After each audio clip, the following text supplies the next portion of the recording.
Mi chiamo Irene Rossolillo, sono una danzatrice performer pugliese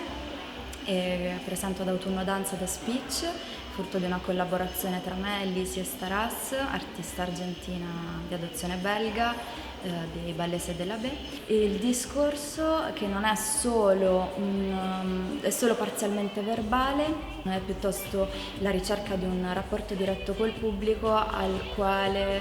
chiediamo di provare addirittura a leggerci nei pensieri, e all'interno di questo discorso convivono non solo il mio mondo personale, anzi l'autoritratto che è un po' dipingo in realtà è un testo già esistente che abbiamo preso dal autoportrait di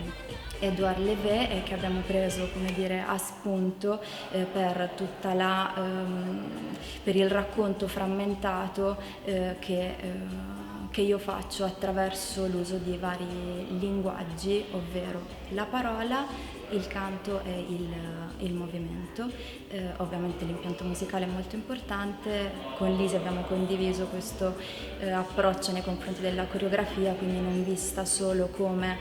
un segno grafico che si dipana nello spazio, ma piuttosto l'insieme di questi linguaggi in una composizione sì, più musicale.